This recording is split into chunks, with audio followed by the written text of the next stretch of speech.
Hello my dears, कैसे हैं आप लोग। आज हम लोग प्रेजेंट टेंस के दूसरे पार्ट में एंट्री कर रहे हैं, क्योंकि एक पार्ट में वीडियो नहीं बन पाई थी, इसलिए प्रेजेंट टेंस के सेकंड पार्ट हम लोग देखने जा रहे हैं।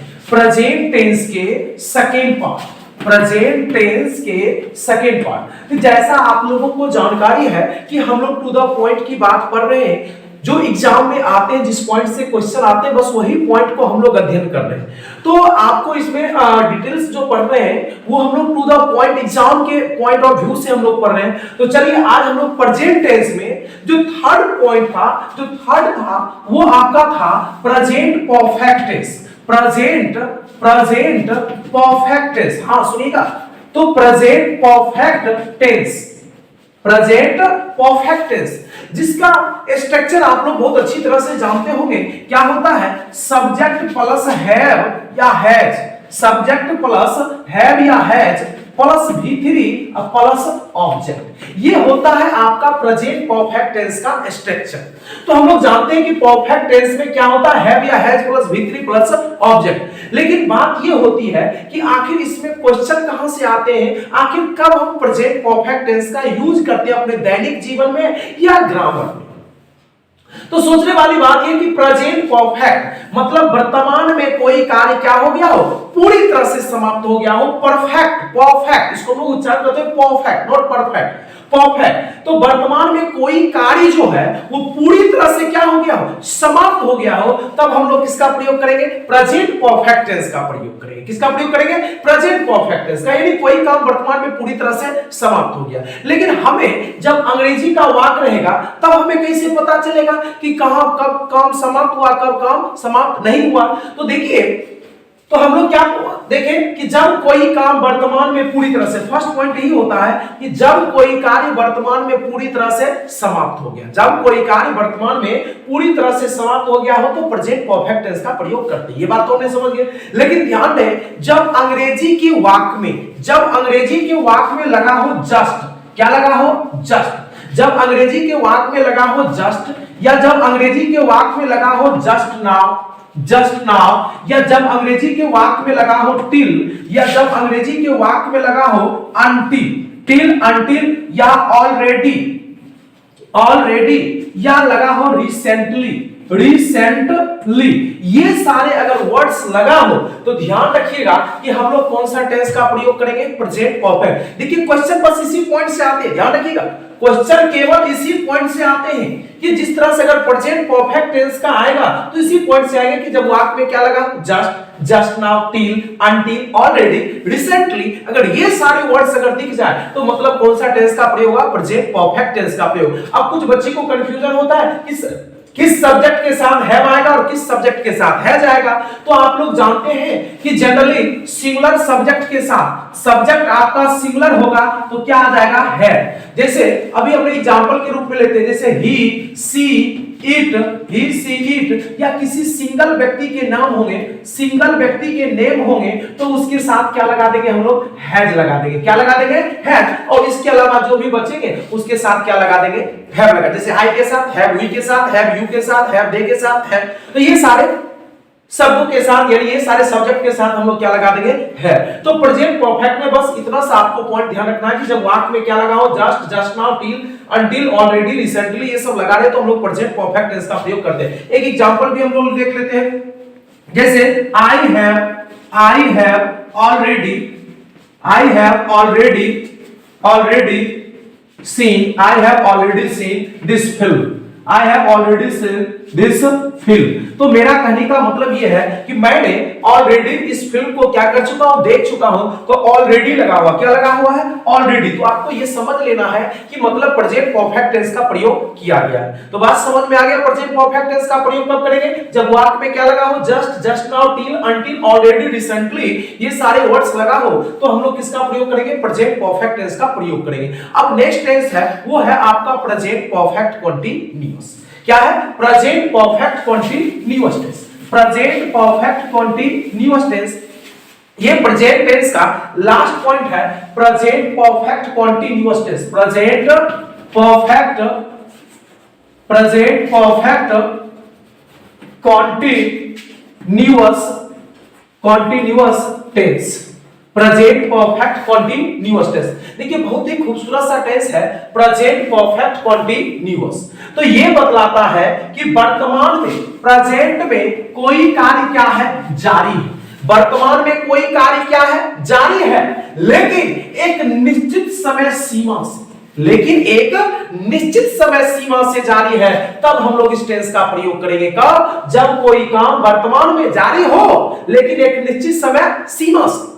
जैसे जैसे अभी हम बता रहे हैं आप लोग को, ये प्रेजेंट, ये क्या है, प्रेजेंट। प्रेजेंट से पहले क्या होता है, पास्ट, और प्रेजेंट के बाद क्या होता है, फ्यूचर होता है।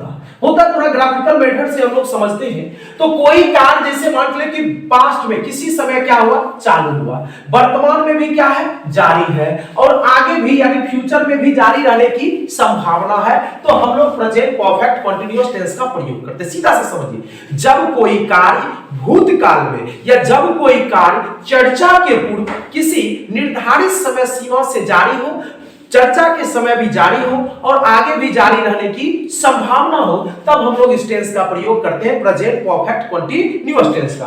अब देखिए एग्जाम के व्यू से हम लोग जनरली देखते हैं कि इसमें फॉर और सिंस का प्रयोग किया जाता है, इसमें फॉर और सिंस का प्रयोग किया जाता है। तो इसका स्ट्रक्चर जो होता है वो क्या होता है, सब्जेक्ट प्लस हैव और हैज, सब्जेक्ट प्लस हैव या has plus been plus before plus object plus since या फॉर प्लस टाइम। तो ये आपका होता है स्ट्रक्चर इस टेंस के, कौन से tense, present perfect continuous tense का। देखिए वैसे तो फॉर और सिंस का प्रयोग प्रेजेंट परफेक्ट टेंस में भी किया जाता है, लेकिन इन दिस सिचुएशन 12th के एग्जाम या इस तरह के एग्जाम में जो होते हैं, इसमें सामान्यतः आपके प्रेजेंट परफेक्ट कंटीन्यूअस टेंस में ही सिंस या फॉर का प्रयोग किया जाता है। ऐसा बात नहीं है कि सिंस या फॉर का प्रयोग केवल प्रेजेंट परफेक्ट कंटीन्यूअस टेंस में ही होता है। तो अभी समझिए कि इसी में होता है। तो जब भी वाक्य में क्या दिखे, सिंस या फॉर, तो मतलब प्रेजेंट परफेक्ट कंटीन्यूअस टेंस का प्रयोग करना है। इसमें दो तरह से क्वेश्चन आते हैं। क्वेश्चन किस तरह से आते हैं समझिए, या तो रहेगा हैव हैज प्लस बीन रहेगा, जो क्वेश्चन बन जाता है प्रीपोजिशन का, ध्यान रखिए, have has plus been plus before रहेगा, उसमें सिंस या फॉर लगाइएगा। या कभी कभी ऐसा रहता है कि वाक्य में सिंस या फॉर लगा दिया जाता है, वाक्य में क्या लगा देता है, सिंस या फॉर, और इसमें ऑप्शन जो है वो दे देते हैं अलग अलग टेंस के। तो इसमें थोड़ा ध्यान रखना है।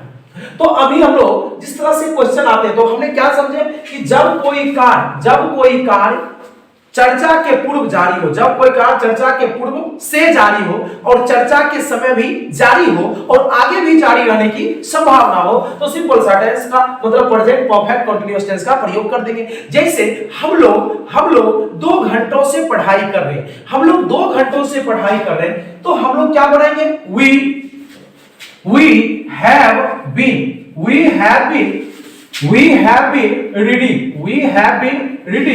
reading for 2 hours, तो हमने क्या देखे कि we have been reading for 2 hours, कि हम लोग 2 घंटों से अंग्रेजी पढ़ रहे हैं। देखिए इसमें एक यूज जो है सबसे बड़ा इंपॉर्टेंट रोल करता है कि कहां पर सिंस का प्रयोग किया जाए और कहां पर फॉर का प्रयोग किया जाए, कहां पर सिंस का प्रयोग किया जाए और कहां पे फॉर का प्रयोग किया जाए। जरा इसको हम लोग समझते हैं। इसमें समझने वाली बात जो है, ये नोट पॉइंट जो है आपका ये हो जाएगा कि कहां पर आप सिंस का प्रयोग करते हैं और कहां पर आप फॉर का प्रयोग करते हैं। तो हमने यहां पर लिख दिए सिंस और यहां पे हम लिखते हैं फॉर, कि कहां सिंस का प्रयोग होता है और कहां फॉर का प्रयोग होता है। तो समझने वाली बात ये है कि सिंस का प्रयोग भी समय के साथ और फॉर का प्रयोग भी समय के साथ करते हैं, लेकिन सिंस का प्रयोग हम किस समय के साथ करेंगे और फॉर का प्रयोग किस समय के साथ करेंगे, इस पे थोड़ा ध्यान देना। जैसे देखिए आप समय को देख रहे हैं और इसमें समय जो आता है वो समय आता है भूतकाल की समय आती है। तो ध्यान रखिएगा कि जिस समय का आप प्लुरल बना सकते हैं, जिस समय का प्लुरल आप बना सकते हैं या जो समय पहले से प्लुरल हो, तो उसके साथ हम लोग क्या लगाएंगे, फॉर। इसको फॉर नहीं पढ़ना है, फॉर। जिस समय का प्लुरल आप बना सकते हैं या जो पहले से क्या हो, प्लुरल हो। सीधा से समझिए, जिस समय का आप प्लुरल बना सकते हैं या जो पहले से प्लुरल हो। जैसे 1 आवर, तो 1 आवर में क्या लगेगा, फॉर लगेगा। 2 मंथ्स, 2 मंथ्स, तो इसमें क्या लगेगा 2 मंथ्स, इसमें क्या लगेगा फॉर लगेगा। तो देखिए ये समय को हम प्लुरल बना सकते हैं, जैसे 1 आवर है तो हम लोग 2 आवर्स लिख सकते हैं, 2 आवर्स लिख सकते हैं, मतलब क्या 2 घंटा, 2 घंटे हो सकते हैं। तो हम क्या बोल रहे हैं 1 hour, 2 hours, 2 months, 5 years, 5 years, 5 years, 5 days, 5 days. तो मेरा कहने का मतलब यह है कि जिस समय को प्लुरल बना सकते हैं या जो पहले से प्लुरल हो उसमें क्या लगा देंगे फॉर लगा देंगे, क्या लगा देंगे फॉर। और जिस समय का प्लुरल नहीं बना सकते हैं, जिस समय का प्लुरल सामान्यता नहीं बनता है और जो समय प्रॉपर नाउन हो, टू द पॉइंट हो, समझने का तरीका है, देखिए और तरीके हैं समझने के, लेकिन हम क्या बोले कि जिस समय को आप प्लुरल नहीं बना सकते हो या जो पहले जो प्रॉपर नाउन हो, जैसे देखिए हम बोल रहे हैं 2005 से यानी 2005, तो हमने क्या लगाएंगे सिंस लगाएंगे। हम बोलेंगे जनवरी से तो जनवरी से तो क्या लगाएंगे सिंस लगाएंगे। हम बोलेंगे बचपन से तो चाइल्डहुड, चाइल्डहुड, तो हम क्या लगाएंगे सिंस लगाएंगे। हम बोलेंगे 9 बजे से तो सिंस लगाएंगे। तो आपको ये समझ में आ गया होगा कि कहां पर सिंस का प्रयोग होता और कहां पर फॉर का प्रयोग होता। तो बस इसमें इतना सा पॉइंट है। जैसे अभी मैं एक और एग्जांपल आप लोग को बता देना चाहता हूं कि जैसे यहां पर आपने देखे फॉर 2 आवर्स है, जैसे अगर हम बोल देते कि हम लोग जनवरी से अंग्रेजी पढ़ रहे हैं, हम लोग जनवरी से अंग्रेजी पढ़ रहे हैं, तो क्या हो जाएगा, जैसे हम बोल देंगे कि हम लोग जनवरी से अंग्रेजी पढ़ रहे हैं, तो हम लोग जनवरी से अंग्रेजी पढ़ रहे हैं तो we have been reading English। अब यहां पर क्या हो जाएगा जनवरी से हमने बोल दिए, या हम बोल देते कि 2005 से अंग्रेजी पढ़ रहे हैं, तब यहां पर क्या हो जाता since 2005। तो ये बात समझ में आ गई। हम लोग बचपन से अंग्रेजी पढ़ रहे हैं तो we have been reading English since childhood। तो देखिए मैं आशा करता हूं कि आप लोग को ये टेंस का वीडियो, प्रेजेंट टेंस का हमने क्या किए समाप्त किए, तो अच्छा लगा होगा तो वीडियो को थोड़ा लाइक भी कर दीजिएगा। और एक सजेस्ट के रूप में मैं कहना चाहता हूं कि जब भी आप वीडियो देखें ना, तो अगर हो सके तो कम समय में देखने की कोशिश करिए, नॉर्मल से थोड़ा स्पीड ज्यादा कर लीजिए और देखिए पूरे वीडियो को। अगले वीडियो में हम लोग मिलते हैं पास्ट टेंस में, और वो पास्ट टेंस का वीडियो होगा ओनली 1 वीडियो में होगा। तो मेरे साथ बने रहिए। थैंक यू, मिलते हैं नेक्स्ट।